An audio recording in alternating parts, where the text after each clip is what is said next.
નમસ્કાર, ભારત 24 ન્યૂઝમાં આપનું સ્વાગત છે। હવે જોઈએ આજના સમાચાર। ઝાલોદ નગરના રામસાગર તળાવ પાસે પ્રકૃતિના ખોળે આવેલા પૌરાણિક ખોડિયાર માતાના મંદિર નગરમાં વિશેષ આસ્થાનું કેન્દ્ર। ખોડિયાર માતાના મંદિરમાં નિસંતાન દંપતીને સંતાન માતા આપે છે તેવી લોકમાન્યતા। ઝાલોદ નગરના રામસાગર તળાવની પાસે પ્રાકૃતિક સૌંદર્ય વચ્ચે આવેલા પૌરાણિક ખોડિયાર માતાના મંદિર નગરમાં સનાતન ધર્મ સાથે જોડાયેલા લોકોમાં વિશેષ આસ્થા ધરાવે છે। આ મંદિરની સેવા પૂજા વર્ષોથી પૌરાણિક પરિવાર દ્વારા કરવામાં આવી રહેલ છે। હાલના મંદિરના પૂજારી હિતેન્દ્ર પુરાણીના જણાવ્યા મુજબ આ મંદિર ખૂબ પ્રાચીન છે તેમજ અહીંયા ખોડિયાર માતાજીની સ્થાપના અંદાજિત 150 વર્ષ ઉપરાંતથી થયેલ હોવાની પૂર્વજો દ્વારા જાણવા મળેલ છે। તેઓના કહ્યા મુજબ આ મંદિરની મૂર્તિ હાલ જે ખોડિયાર માતાનું મંદિર આવેલું છે તેની પાછળ આવેલા કૂવામાંથી મળી આવી હતી। ત્યારબાદ તે સમયના નગરના સનાતન ધર્મ સાથે જોડાયેલા લોકો દ્વારા આ મૂર્તિની સ્થાપના એક નાની ડેરી બનાવી કરવામાં આવી હતી। ઝાલોદ નગરમાં આવેલા આ ખોડિયાર માતાના મંદિરે ભક્તો મોટા પ્રમાણમાં આવતા જતા હોય છે, પરંતુ મધ્યપ્રદેશમાં આવેલા એક ગામના યુવકને નગરનું રામસાગર તળાવ, ખોડિયાર માતાનું મંદિર, મંદિરનો મુખ્ય દરવાજો તેમજ ખોડિયાર માતાજીની પૌરાણિક પ્રતિમા અવારનવાર સપનામાં આવતી હતી, જેથી આ પરિવાર દ્વારા શોધખોળ કરી અને આખરે ઝાલોદ નગરમાં આવતા તેણે મંદિરના મહંતને પોતાના સપના વિશે કહ્યું અને આ મૂર્તિ અમારી કુળદેવીની છે તેમજ કોઈ ચોર કે લૂંટેરા પ્રતિમા ચોરી લાવ્યા હશે અને તેઓએ અહીંયાના કૂવામાં નાખી દીધી હશે તેવું મહંત સાથે વાર્તાલાપ દરમિયાન જાણવા મળેલ હતું। તેમજ મધ્યપ્રદેશના લોકો હજુ પણ અહીંયા અવારનવાર દર્શનાર્થે આવતા હોય છે અને માતાજીના આશીર્વાદ લઈ ધન્યતા અનુભવે છે। આ મંદિરના ચાચર ચોકમાં માતાજી નવરાત્રિ દરમિયાન ગરબા રમવા આવતા હોવાની લોકમાન્યતા પણ પ્રચલિત છે। તેમજ નવરાત્રિ દરમિયાન મંદિરની અંદર માતાજીના ઝુમર જાતે ફરતા હોવાનું પણ જાણવા મળે છે। આ મંદિરમાં સાક્ષાત માતાજી બિરાજમાન હોવાના પુરાવા આપતા નગરજનોનું કહેવું છે કે રાત્રિ દરમિયાન મંદિરના દરવાજા બંધ હોય છે ત્યારે ઘૂંઘરની રણકાર સંભળાયા હોવાનું લોકો કહે છે। તેમજ પૌરાણિક સમયમાં નાગરનું જોડું ખોડિયાર માતાની પ્રતિમાની સાથે રહેતું હતું, તેમજ તે સમયે માતાજીના દર્શનાર્થે આવતા શ્રદ્ધાળુઓને પણ નિર્ભય બની દર્શન કરતા હોવાનું જાણવા મળેલ છે।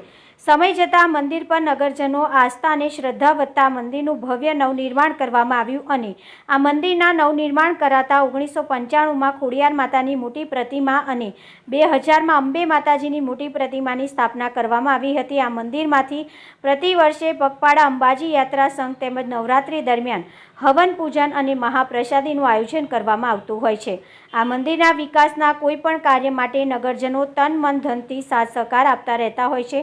આ મંદિર માટે લોકવાયકા મુજબ નિસંતાન દંપતી સંતાનની પ્રાપ્તિ થતી હોય છે તેમજ મનોકામના પૂર્ણ થઈ અક્ષત ચડાવવામાં આવતા હોવાનું જાણવા મળેલ છે। આ મંદિરમાં દર્શન કરવા દૂર દૂરથી લોકો આવતા હોય છે તેમજ માતાજીના દર્શન અને આશીર્વાદ મેળવી ભાવિ ભક્તો પોતાને ધન્ય માનતા હોય છે। તાલુકા રિપોર્ટર પંકજભાઈ પંડિત। જય ખોડિયાર। આપ સૌનું ખોડિયાર ધામમાં હાર્દિક સ્વાગત છે। આ મંદિરનો ઇતિહાસ આશરે 150-200 વર્ષ જૂનો છે। આ મંદિરમાં જે વાચ્ય માં સતી માતા પાર્વતીની મૂર્તિ છે એ પાછળ વાવમાંથી નીકળેલ છે। એ વાવમાંથી નીકળ્યા બાદ આ મૂર્તિની આજથી 150-200 વર્ષ પહેલાં મંદિરમાં પ્રાણ પ્રતિષ્ઠા થઈ હતી। ત્યારે મંદિરનો ઇતિહાસ બહુ નાનો હતો, પણ જ્યારે મારા ફાધર પાસે મંદિરની પૂજા આવી ત્યારે એમને ઇતિહાસ અનિલભાઈ પંચાલ કરીને એક યજમાને 2000ની સાલમાં માં જગદંબાની મૂર્તિ સ્થાપિત કરી અને 1995માં આપણા લોકલાડીલા સાંસદ સભ્ય શ્રી બાબુભાઈ કટારાએ માં ખોડિયારની એક મોટી સ્થાપના કરી।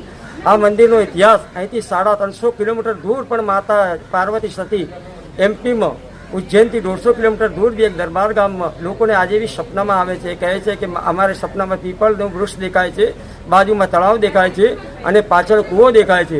એ જગ્યાએ જે માં સતી માતાની મૂર્તિ છે એ અમારી કુળદેવી છે। એટલે ત્યાંથી બી લોકો 350 કિલોમીટર દૂરથી પણ ગાડી લઈને આજે માતાના દરબારમાંથી દર્શન કરવા માટે આવે છે અને આપણા ઝાલોદ ગામના નગરજનોને બી આ મંદિર પર બહુ જ આસ્થા છે। જે તે મનથી પોતાની જે કેવી મનોકામના રાખે છે આ માં અવશ્ય તેની મનોકામના પૂર્ણ કરે છે। જય માં ખોડિયાર, જય માં જગદંબા। આ મંદિરના ચાચર ચોકમાં અહીંયા કોઈ અવાજ આવે છે? હાજી, આ મંદિરના ચાચર ચોકમાં બી ઘણી ફેરા નવરાત્રિના ટાઈમે અષ્ટમીએ, ચોથે કે એકમના દિવસે માનો રીસર ઝાંઝર રૂપી અવાજ બહાર પ્રદર્શિત થાય છે અને એક બે દીકરીઓ સામે મુસ્લિમ વિસ્તાર છે એમની 1-2 છોકરીઓ તો માને અહીંયા ચાચર ચોકમાં રમતા પણ દેખી છે અને એક બે જે મજૂરી અહીં સોડાયા હતા એ લોકો બી અષ્ટમીના દિવસે મંદિર છોડીને જતા રહ્યા હતા. એમને કીધું કે મારા તમારા મંદિરમાંથી કંઈક ને કંઈક રાતના ટાઈમે અવાજ આવે છે, માટે અમે આ મંદિર છોડીને અમે આવી ગયા છીએ, માટે તમે ત્યાં જઈને ફરી તપાસ કરી લો. એમ આ રીતે ઇતિહાસ છે માતાજીનો. મંદિરના ગર્ભગૃહમાં પણ ઝુમ્મરો ઝૂલતા દેખાય છે અમુક ટાઈમે નવરાત્રિની અષ્ટમીએ એકમ કે ચોથમના દિવસે માના ગળામાં જે હાર પહેરાયેલો હોય છે, હાર અથવા માનું ઝુમ્મર કુદરતી નેચરલી રીતે યા તો માનો હાર પહેરાયેલો સાપની જેમ હાલતો દેખાય છે, યા તો ઝુમ્મર ઓટોમેટિક હાલતા દેખાય છે. માની શક્તિ અપાર છે આ મંદિરમાં. જે કોઈ ભક્ત પોતાની મનોકામના લઈને આ મંદિરમાં આવે છે એની મનોકામના અવશ્ય મા જગદંબા મા ખોડિયાર એની પૂર્ણ કરે છે. જય મા જગદંબા, જય મા ખોડિયાર. જય ખોડિયાર, જય અંબે. જે માની આસ્થા તો અપરંપાર છે. જે માની આસ્થાથી જ હું આગળ આવ્યો છું, અને મને જે બી ભાવના થાય છે, કોઈ બી કાર્યમાં મને માતાજીના કોઈ બી હોય ધર્મના કામના હોય તો હું દોડીને આગળ જતો રહું છું. બસ બીજી મારી કોઈ આસ્થાનો કંઈ પાર નથી. મારા માતાજી જે કહે છે એ પ્રમાણે હું ગાડી ચલાવું છું, અને મને જે આ માતાજીના દરબારમાં કોઈ બી મન ખચકાયા વગર હું કામ કરવા તૈયાર રહું છું. જય અંબે, જય ખોડિયાર. આ મંદિર સાથે આપ કેટલા વર્ષોથી જોડાયેલા છો? અમે 30 વર્ષથી જોડાયેલા છે, અને આજે મારી 57-58 વર્ષની ઉંમર થઈ ગઈ છે. એ મારા લગ્ન પછી 2 વર્ષ પછી મારી આ પ્રતિષ્ઠાનું આયોજન કર્યું હતું મેં, અને એ પ્રમાણે આ જાહો જલ્દી ચાલતી રહે એ મારી માની બી કૃપા છે. અને અંબાજી ખોડિયાર માને બધાની આરાધના કરું છું કે ઝાલોદ નગરમાં સુખ શાંતિ અને ધન સંપત્તિ બધા લોકો રહે, હળીમળીને રહે, એ મારી આસ્થા છે. આ મંદિરમાં મહાપ્રસાદ અને અંબાજી પેદલ યાત્રા જાય છે. એ 30 વર્ષથી મારા અંદાજે 2001થી આ પગપાળા ચાલુ થયો હતો. એ વખતે 5 છોકરાઓ તૈયાર થયા હતા. એ વખતે ખાલી એક ફંટીમાં લઈને નીકળ્યા હતા. એના પછી 10 વર્ષ સુધી અમે સાથ સહકાર હાથે છોકરાઓ તે રહ્યા. પછી ભંડારો ઈડરની અંદર થાય છે તે 15 વર્ષથી રહ્યા, એટલે 15 વર્ષ ભંડારાના થાય છે, અને 25 વર્ષ જે આ પગપાળા થાય છે.